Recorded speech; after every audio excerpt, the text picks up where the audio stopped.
She said, "Don't be jealous, my ex is just giving me a ride home." I smiled and said, "No problem." 20 minutes later, my car's GPS showed her phone still connected to my Bluetooth. I pressed play. The conversation that came through those speakers made me pull over, park, and start recording. The next morning, she walked into an empty apartment and a lawyer waiting in the lobby. "My name is Ethan. I'm 35, and I thought I had everything figured out. 3 years with Jessica, living together for the past year and a half, planning to propose around Christmas. She was 32, worked in marketing, always had this energy that made every room feel alive. I'm in finance, steady hours, decent money. We weren't rich, but we were comfortable. We talked about kids, about buying a house in the suburbs, about growing old together. I actually believed we were on the same page. Last Thursday started like any other day. I worked from home, she went into the office.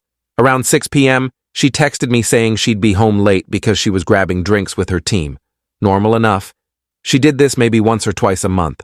I ordered Thai food, watched some basketball, didn't think anything of it. Around 9:30 p.m., she called. "Hey babe, I'm leaving now. Battery's dying though, so don't worry if I don't text back." "Want me to pick you up?" I asked. No. Actually, Ryan offered to give me a ride. He lives near us anyway." Ryan, her ex-boyfriend from college. They dated for 2 years, broke up about 6 years ago, stayed friendly. I'd met him twice at group events. Seemed like a decent enough guy, worked in tech, recently divorced according to Jessica.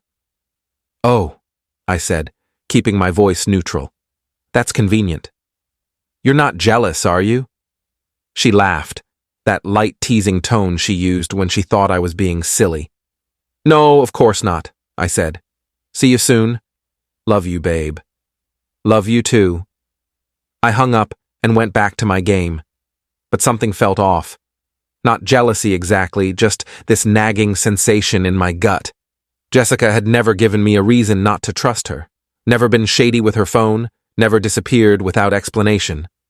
But that laugh, that specific laugh, felt rehearsed. About 5 minutes later, I was grabbing a beer from the fridge when I noticed the car display screen in our apartment's parking view camera was still showing a Bluetooth connection. Jessica's phone was connected to my car's system. She'd driven my Audi to work that morning because her Honda was getting serviced. My car, my Bluetooth, still connected. I walked over to the tablet we use to control our smart home stuff, pulled up the car app. Sure enough, her phone was actively connected. The car was in motion, about 15 minutes away according to GPS. Here's the thing about my car's system. If her phone is connected and she's playing audio or making a call, I can access it through the app. It's a feature I'd honestly forgotten existed. We'd set it up a year ago when she needed to take a call while I was driving and her phone was dead. I sat down on the couch, stared at the screen. This was a line, wasn't it? Listening in without her knowledge. But that feeling in my gut was getting louder. I pressed play on the audio feed. First, I just heard music, some pop song I didn't recognize. Then it stopped. Jessica's voice came through, crystal clear. "Okay, my battery isn't actually dying. I just said that so he wouldn't text me." Smart. That was Ryan's voice, deeper than I remembered. "How much longer are you going to keep this up?" "I don't know. It's complicated." "Jessica, come on. You've been saying that for 3 months." 3 months. My chest tightened. "He's talking about proposing," Jessica said. "Like actually bought a ring." "How do you know?" "I saw the charge on our credit card. Went to the jeweler's website. He got exactly the ring I showed him a year ago." There was a pause. I could hear turn signal clicking. "Do you love him?" Ryan asked. Another pause, longer. "I care about him. He's stable. He's kind. He's everything that makes sense on paper." "That's not what I asked." "No," she said quietly. "Not like I love you." I need to emphasize this. I was completely still. Not crying, not yelling, not throwing things. I just sat there, phone in one hand, beer in the other, listening to my girlfriend of 3 years tell her ex-boyfriend that she didn't love me. "Then leave him," Ryan said. "Move in with me. We'll figure it out. You're still legally married. The papers are filed. It'll be final in 6 weeks. Michelle's already moved on. She doesn't care. And if I leave Ethan, what happens to the apartment? It's in both our names. He makes more than me. I can't afford it alone. You move in with me. I just said that. Into your one-bedroom apartment that still has your wife's stuff in it? Ex-wife. And I'll clean it out. Jessica, I can't keep doing this. Sneaking around, pretending we're just old friends when your boyfriend's around. Either be with me or don't. I need time. You've had 3 months. How much more time do you need? The GPS showed they were 10 minutes away now. After he proposes, Jessica said. I'll wait until after he proposes, say yes, then break it off like a month later. That way it seems like I really tried to make it work. He won't hate me as much. Ryan laughed. Actually laughed. That's incredibly fucked up. I know, but he deserves better than me just walking out. This way there's closure. Closure. Right. They went quiet for a bit, more music. Then Jessica spoke again. Do you think we would have made it if we'd stayed together after college? Maybe. We were young, different people. And now?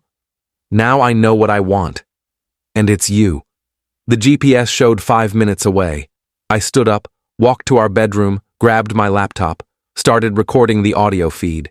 Every word, every pause, every casual confession of a betrayal that had apparently been going on since August.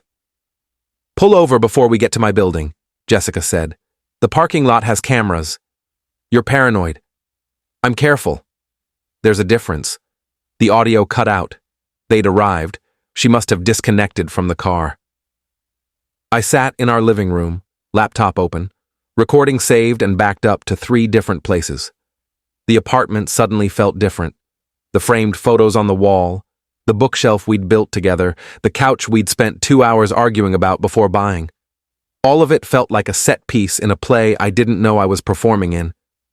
Jessica walked in about 3 minutes later, smiling, normal, carrying her purse and work bag. Hey, babe, she said, leaning down to kiss me. I let her. Sorry I'm late. Traffic was worse than I thought. No problem, I said. How were drinks? Oh, you know. Same work gossip. Melissa's dating someone new. Tom's complaining about his bonus again. She dropped her stuff on the counter. I'm exhausted. I think I'm going to shower and head to bed. Sure, I said. I'll be up in a bit. She disappeared into the bathroom. I heard the water start. I opened my phone, texted my lawyer friend Chris. Need to talk. It's urgent. Can you call me tomorrow morning? Then I started making a list. Update 1 Friday morning.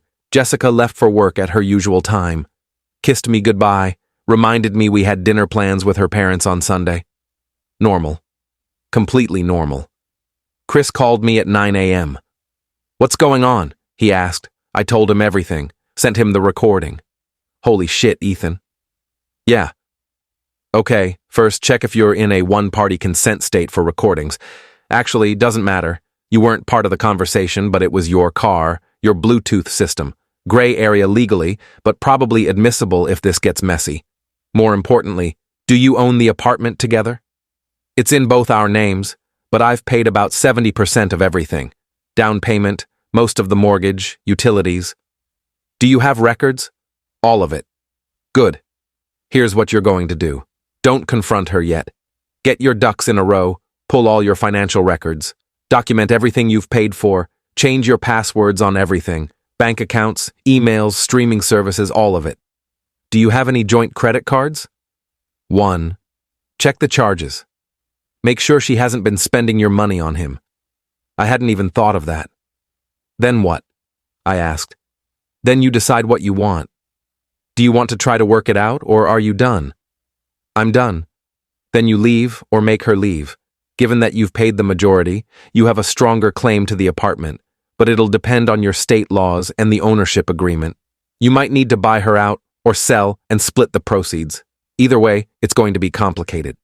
But Ethan, the most important thing right now is, do not let her know you know, not until you're ready. Why? Because she'll either try to manipulate you or she'll get her own lawyer and start protecting her assets. You need to be 3 steps ahead. I spent Friday working from home, going through everything. Our joint account showed regular charges at a hotel downtown, the Marriott on 5th Street. Every other Tuesday for the past 3 months. $200 each time. She'd told me those were late nights at the office, her company's downtown branch. I'd never questioned it. I checked the credit card. Dinners at expensive restaurants I'd never been to. A purchase at a lingerie store I definitely hadn't benefited from. Tickets to a concert I didn't know she'd gone to. All of it, clean and documented, charged to our joint account that I funded. My hands were shaking, but my mind was clear. I transferred half the joint account balance into my personal account, left her half, changed all my passwords, called a moving company, asked about their availability for the following week. Then I called Jessica's parents. Ethan, her dad, Robert, answered. Always friendly. He liked me. Thought I was good for his daughter.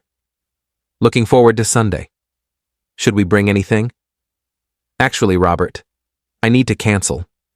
Something's come up. Everything okay? Not really. But I'll explain another time. There was a pause. Ethan, what's going on? I'd rather not get into it over the phone, but I think you should know that Sunday might not be the best time for a family dinner. Is Jessica okay? Physically, yes.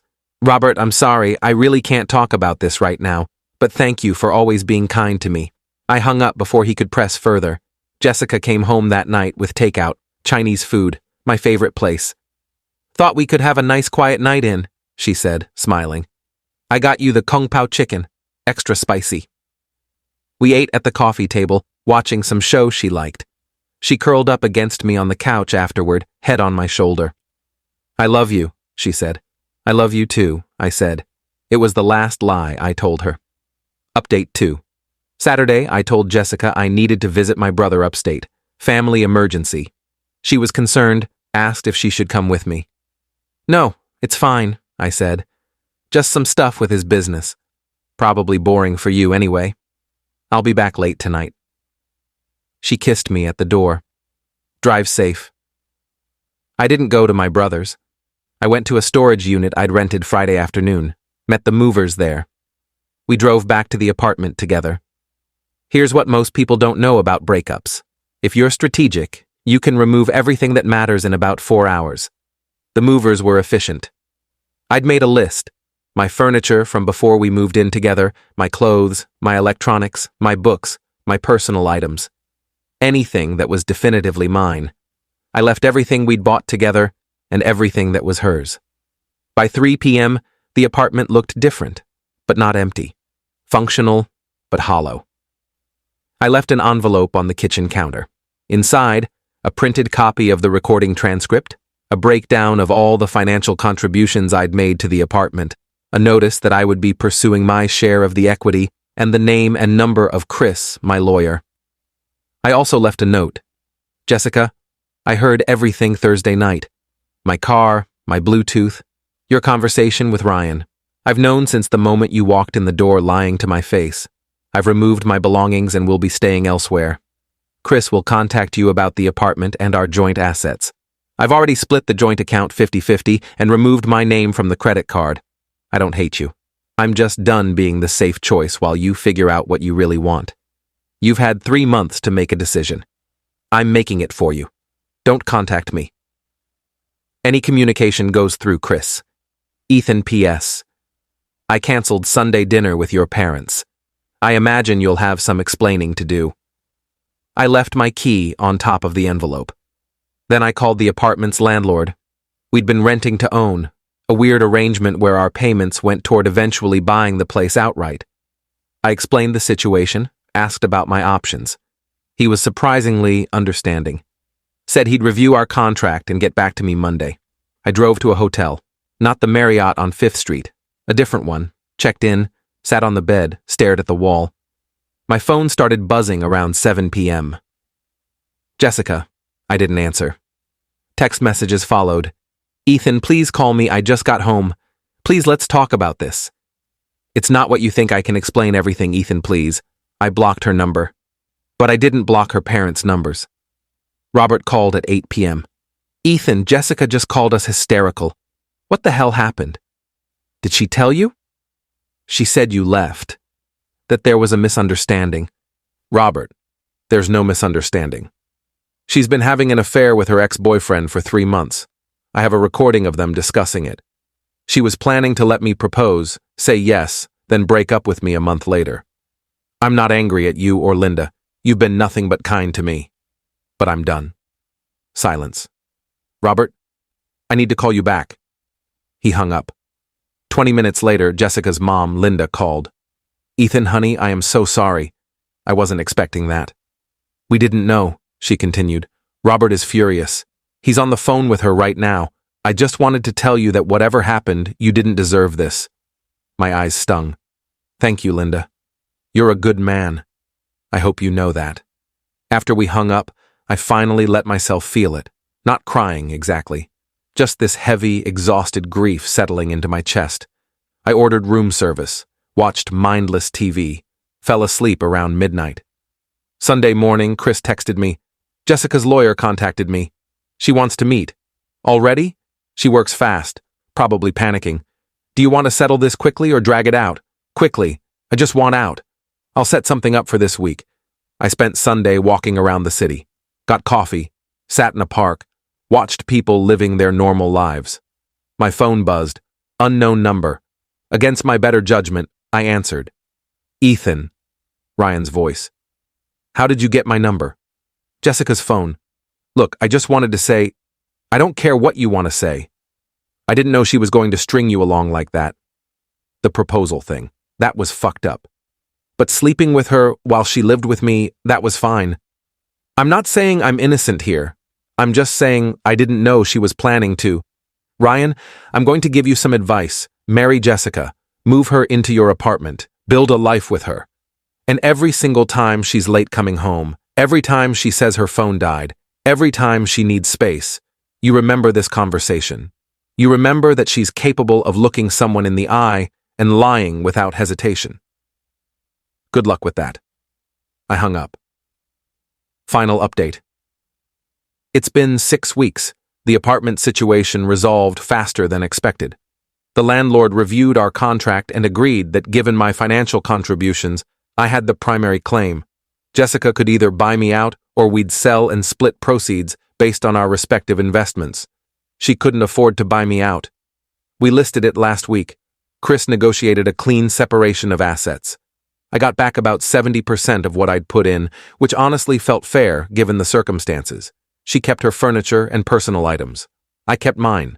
The joint credit card debt, all those hotel rooms and dinners she assumed responsibility for after I showed her the charges and receipts.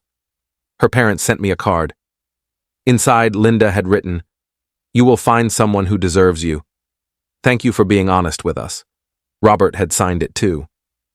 I heard through mutual friends that Jessica and Ryan lasted about 2 weeks after everything came out.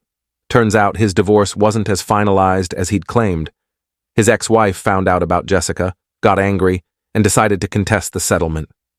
Whole thing became a mess. Jessica tried to move back home with her parents. Robert said no. They're still talking, but he made it clear he was disappointed in her choices. She's living with a friend now, from what I understand.